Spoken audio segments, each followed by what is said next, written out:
To my right, Mark Wigley, Professor of Architecture at Columbia University in New York, and also head of the research project, what's it called, Experiments in Motion, which is a vital part of the Audio Future initiative. We have Franciscus van Meel, head of electromobility strategy at Audi. We have Jürgen Berlin-based architect and winner of the first ever Audi Urban Future Award in 2010. And finally, Christian Gärtner, CEO and founder and CEO of the Frankfurt design consultant agency Style Park, and also the curator of the Audi Urban Future Initiative. Once again, welcome to you all, and we are delighted to see you all here in Munich. Gentlemen, let me start by quoting Charles Leadbeater, the London philosopher and author. At the first Audi Urban Future Summit in Frankfurt in September, he said that in only a couple of years, our kids will no longer be able to understand the simple English sentence, I drive my car to work.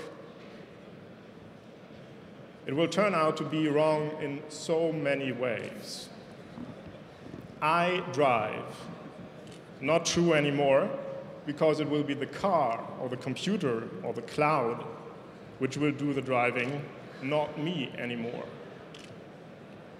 My car, not true, because there will be new models of ownership, like renting, sharing, leasing.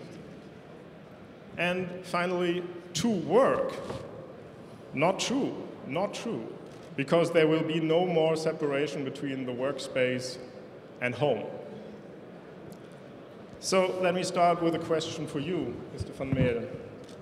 Do you think Charles Leadbeater is right here? Or put it in other words, will the car simply become a smartphone on wheels? Well, you start off with a nice question to a car manufacturer, but to be honest, the need for individual mobility will exist even in, let's say, 20 years, but the way we will move in the cities will change. The question, what role the car plays in the future, is a question we are trying to solve together with the architecture and the country and town planners, because up till now, the car influenced the way cities were built, and what we see right now is that the cities are influencing the way traffic will be and the car will be in the future. So that's why we need this discussion together to find out who's right, Mr. Leadbeater or me or someone else. What would be your position? Will there be a transformed model of ownership, which is extremely important for an automobile manufacturer which is targeting the premium segment? Will there be new ways of ownership? And the other thing is, will I still be in the driving seat? Rupert Stadler just said piloted driving. Will that be the final stadium, or will there be new steps behind that? Well, there will be different ways of mobility because, as we saw in the pictures that Rupert Stadler showed us, the number of people in the mega cities will increase dramatically, and by that also the mobility or the need for mobility and the traffic will increase, which seems to be a contradiction at first if we go on the way we were going on over the past years. So what we see in the future is that there will be different ways of mobility concepts, but still the need for premium mobility will still be there. So the question is, how does that mobility look like? And how can we make sure that the cities can grow, maybe even inwards, as Jürgen showed us in a concept, and at the same time increase traffic flow, and that can only be done by fully connected vehicles. So to the technology of the vehicles, they will be fully connected because they have to enable piloted driving in the city to increase traffic flows and at the same time reduce the space that is needed for traffic in the cities to allow the cities to grow inwards. So yes, the cars will change, the mobility will change, the cars will still be there, but they will have automated or piloted driving, which is not a bad thing, because if you get stuck in traffic, you would like to have a button that says to you, okay, drive me wherever I want to go, so that I can work, because by that you get back time and space in the city for working in your car. So it's really nice to go away from the steering wheel and give over to the car, but it will never be the other way around, that the car is autonomous and you as a driver are more or less just in the passenger seat. You will always be in the driver's seat, but you will have the opportunity to give more and more tasks and responsibilities to the car so that you can work in a normal day living in your car. Okay. I guess we will get back to the question of ownership in the next round, but let me ask you, Jürgen, we have learned that the car will become a new kind of interface between the driver and the city. We've been talking about how the ways the car will change. What about the cities? I mean, architecture, buildings, streets, subway systems are kind of the hardest hardware you can think of. So what kind of changes do you predict for the future? How will the city change? How will the architecture change? What we see in our society in the last couple of years is that we changed the way how we live and how we live together. Family structures that we know from the 50s and 60s are kind of new. That also means that the layout of the apartment and the private interior kind of changed already. This has an effect also on ownership and car use, because there is no one car for like 4 people families. It's actually a different way of mobility and a different way of like moving through the streets. So if you don't own a car anymore and the parking spots in front of your house on the streets are kind of given back to the public because we don't need that investment, like that car sitting on the street, all of a sudden there's this potential to grow the city inside the city. There's more space. The buildings can open up. There can be a different kind of mediation between public and private, between inside and outside, between, let's say, commercial and commercial-free zones. And all of these negotiations will change the way we look at the city and how we perceive the city. If you see also how social media is combined with the car, you can have a car for the moment when you need it. You basically order it like you buy a plan, like your mobile phone plans, and that's how you basically drive through the city. And if the car can adjust to your needs, as Rupert Stadler said before, then also the car can become a social interface where you can selectively erase or bring to the foreground information and experiences that you want to have. So it's not only the built environment that changes, but also the perception of the city that changes. It's interesting how architects tend to talk about the change of the car and not so much about the city. Mark Wigley, let me put the question to you, maybe in a different way.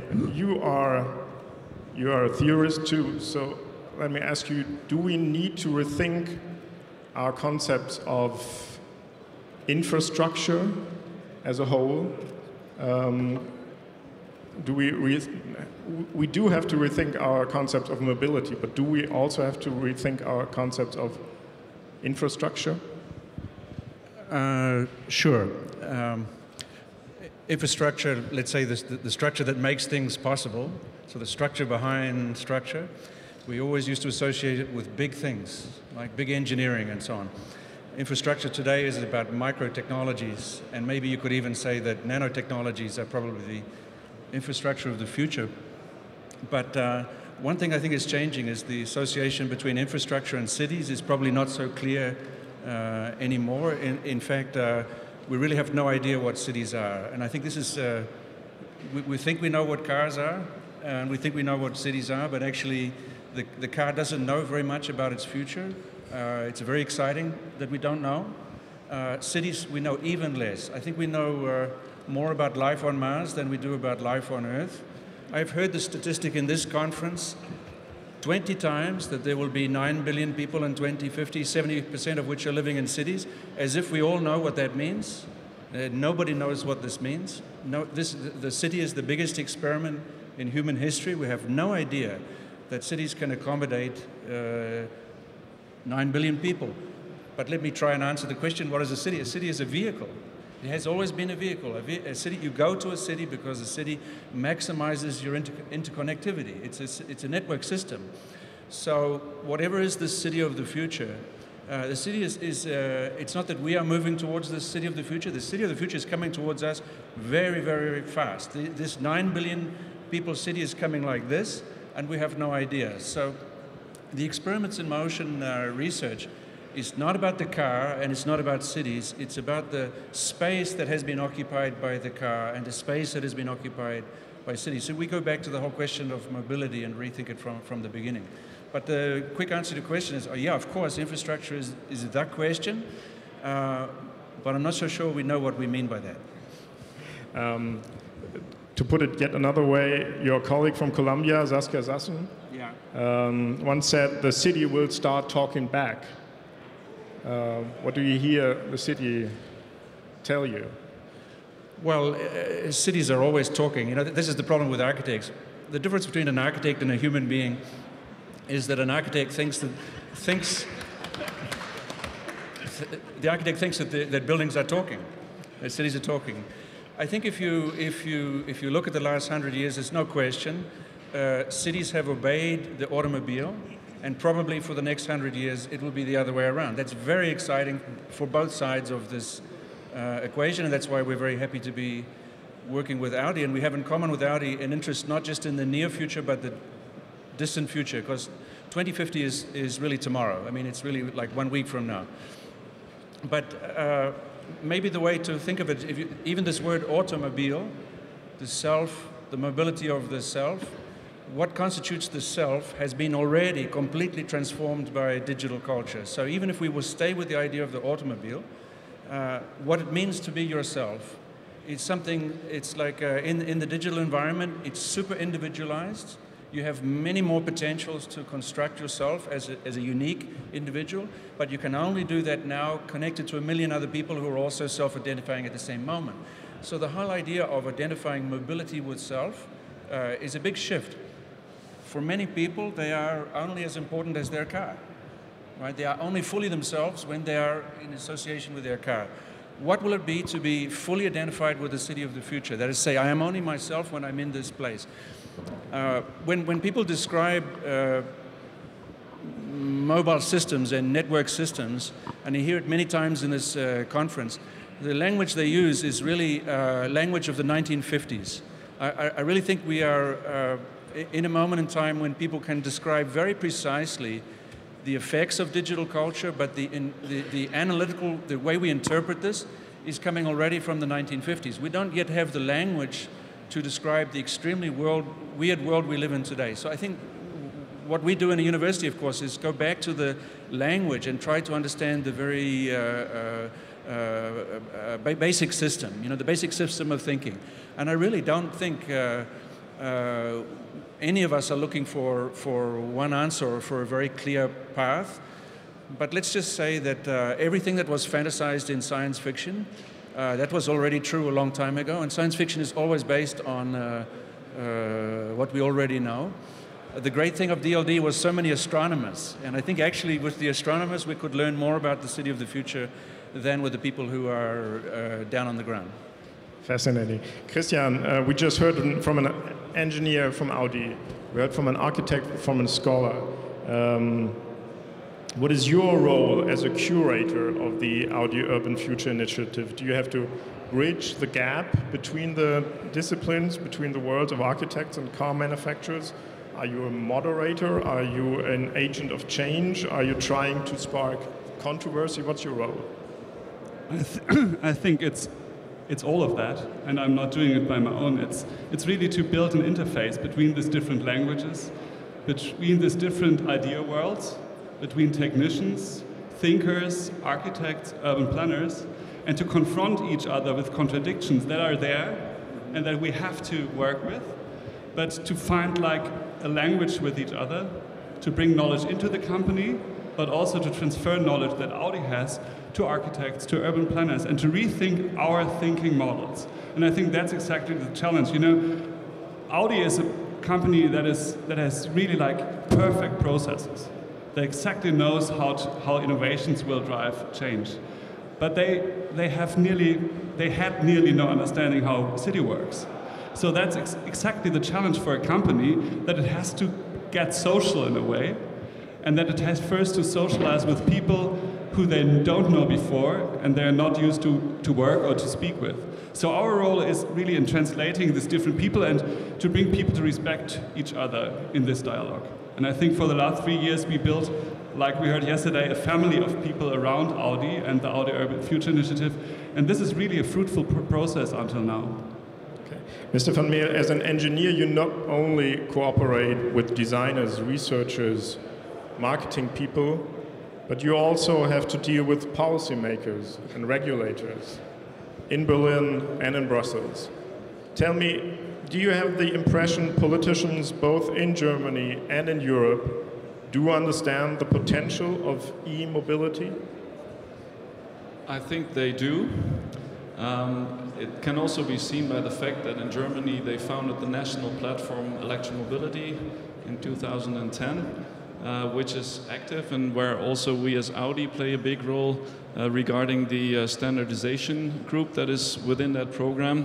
Of course, the question is always if a topic is so complex that even bright people like here on the stage can't solve it right on the spot. Let's go for the politicians and ask them if they can solve it right from the spot. And of course they can't, but what they can do is bring people together. And I think that is something really important that has happened already now for the past 2 years in Germany, where not only car manufacturers, but also the energy companies, the infrastructural companies, the legislative bodies, the universities, all those groups come together and start to talk to each other. And like here on the stage, it took us some time to get a common language because, let's say, an energy company speaks a completely different language than a car company, but by using a plug connecting the two worlds, we need to have a common language.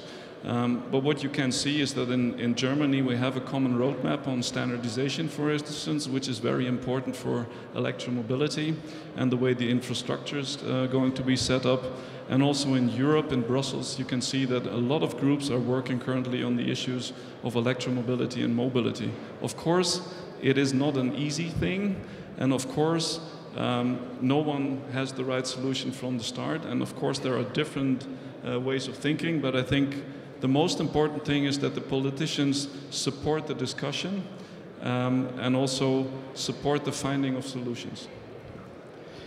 Let me ask all of you, gentlemen, one potentially provocative question. Can we, and we meaning we as a society, we as humankind, we as inhabitants of a fragile planet, can we still afford to build and buy and drive machines like the automobile? Or is, excuse me, or is the era of individual mobility coming to an end?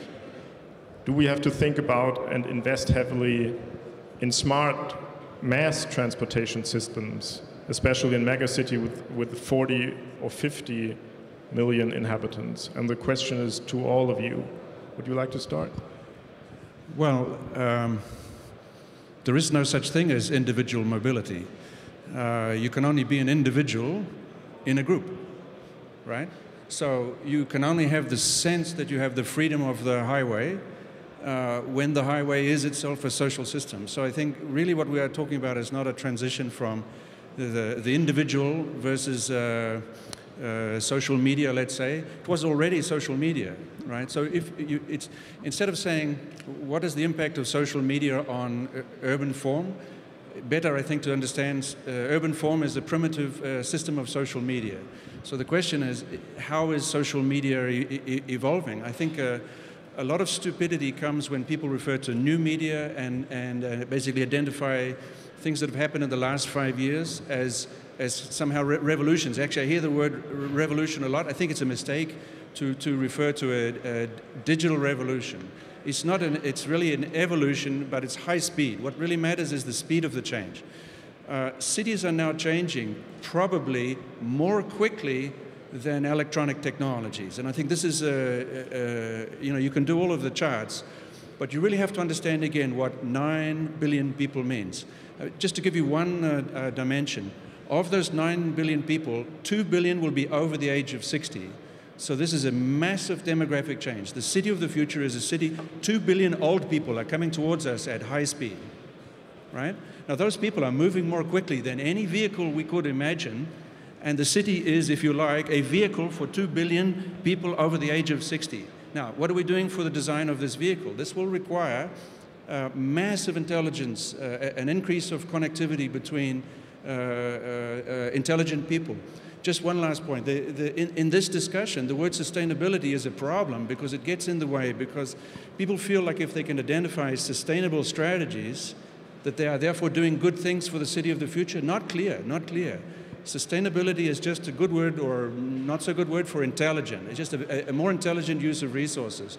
But to be intelligent is not necessarily going to accomplish the great city of the future. So my strong feeling is probably there will be many, many new forms of individual mobility constructed by these many, many new forms of social media that are layering up. What really counts is actually the interaction between different forms of mobility, how you can be a DJ with mobility. I think this is, that's what's exciting about DLD. You can sort of sense, if you would combine all of the things that are said here in one soup, then you have something like a city. And I think that the term individual mobility will be hacked in a way in the next years. So that's what Saskia Sassen was also saying. The city will hack all these terms because we don't know what individual mobility how it will be created in the future and what kind of contents are in this term individual mobility. So I think we don't know what we're talking yet about, but we see what has to be connected to create a new definition of that thing. And it will be not the same in Shenzhen than in New York or in Munich. So the next thing is that we have to change to talk about the cities. We have really to look in the different cities and the different typologies to see what kind of answers will be created by these different hackers. I think there's also a different form how we perform in the city. If you look at the transparency that's changing with the information that's available. There was this film, Enemy of the State, I think 10 years ago. And beautifully you saw how this little tag that I forgot the name of the actor. When he jumps into the building, he's actually traced digitally, and he was located precisely on which floor, and there was a whole infrastructure. If architects, and I'm sure it's like not far in the future, have to hand in their building permits, not only with the volumetrics and the plans, but the whole infrastructure of the building, whatever the sewage system, the electricity, everything, then there will be a new data veins, a new transparency of the city. That's precisely talking about micro-mobility as much as the infrastructure of the whole city. And if we jump on the age question, this is a very crucial point when even like the micro-mobility inside the building connects to the larger mobility of the overall city, and the car will be just one part in this kind of network of moving infrastructures that we can use. Well, just to say something also to the issue of individual mobility, I think individual mobility regarding people themselves was a strong issue in the past over the whole lifetime of people, and it will remain a strong issue also in the future. I think the idea of having some automated mass transportation system that fits all is a little bit like the movie of Charles Chaplin from the last century, Modern Times, where we thought people shouldn't be that individual maybe. They are. So they will fight for their own rights, and they have this need for individual mobility. The question is just, how can that look like? Individual mobility, and there will be different ways of individual mobility. There will be intermodal ways, there will be premium mobility, there will be public transportation, and the question really is, how are they all going to be connected in a way that it works out? And I think that is something that we can only solve together with the cities and the cars to find out what is the common understanding and how does a system like that work like. Mm-hmm. You mentioned premium mobility in the city of the future. What will be the concept of premium be? What's your take on that? Well, premium is seamless, it is fast, and it should be, let's say, the way you like to have it. It should be, what's the English word? It should be comforting you, and you shouldn't have any hassle about transportation. I mean, if you have to look like nowadays. You go somewhere, you have to look at the timetable, maybe the train's coming, it's not coming, then you have to, if it's late, you miss your ongoing traffic, maybe there's no taxi at the stand. So what you would like to have, premium mobility, means I go from A to B without hassle. Okay, I remember in the Audio Urban Future Award, there was a competition entry by a Chinese architect, Standard Architecture, and they, as all the architects, were thinking also about the new shape and form of the car. And they had this wonderful concept of like egg-shaped little Audis, hyper-digitalized and very smart. And he was imagining a city like Beijing with lots and lots and lots of those egg-shaped Audis. And he said, well, why don't you drive in the suburbs, you drive in your egg-shaped Audi, and then at some point, you just plug them together with all the other egg-shaped Audis. And I was thinking, oh my God, plug in those cars. That takes like 15 years of development. But anyway, and then you had like a train of eggs moving through the inner parts of the city. So my question really is, will the sharp separation between individual mobility, meaning one car, and transportation systems will be a thing of the past in the future? Will you have, and will that be a market for an automobile company like Audi too? Are you thinking about smart systems of transportation also? Yes, we are. We are not thinking about the eggs, but what we are thinking of is intermodal mobility, which means, like in that proposal from Standard Architecture, that you have hubs where you go with your regular car, and from the hub on, the last mile or the inner city core driving will be by other means of transportation. We've shown one of those possible means on the last Frankfurt Auto Show with the urban concept, which was a very smart, nice-looking two-seater, not so much an egg, but a very sporty thing that you could imagine driving inner city, purely electrical, very lightweight, and of course with the possibility of piloted driving. We don't know if that will happen in a way like that, but what we do think of is how could those intermodal systems look like? And then, of course, the question is how can you control them so that they work? And then the question comes, where do I get the data from? And how can I make a really good mobility concept out of that really uses all kinds of different transportation systems seamlessly? But this whole question brings us back to the question of what is infrastructure, and what kind of technique is embedded in the car, and what kind of technique is embedded in the system of the city, and how does these two are in dialogue with each other, and do we really need to drive a car in that way? I think we are really at the beginning, and I think there are a few next steps we can see, and you can foresee within Audi very clear. But there are others where we really have to decide with other industries and other people together, bottom up and top down, what are the right ideas and what are the right theoretical systems to talk about them. Because I think there's a paragon going on between the different scientific approaches, between sociology, architecture, urban planning, and I think that's very good because everybody's trying to get a new theory about what is mobility, what is motion. Well, one simple point there is that it's also a question of representation, because the automobile has played an incredibly important role in representing speed and mobility. So it's also a system of representation. You know perfectly your car works for you when you are not driving it. You could argue it does more work for you when you are not in it, when it's representing you.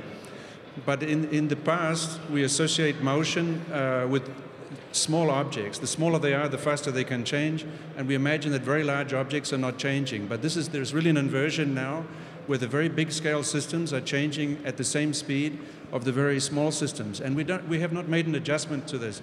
Let's say the car is somewhere in the middle between the big and the small, and its future is a little bit unclear. But I would say that if you ask the question, what is the future of the car, very quickly you are talking about cities.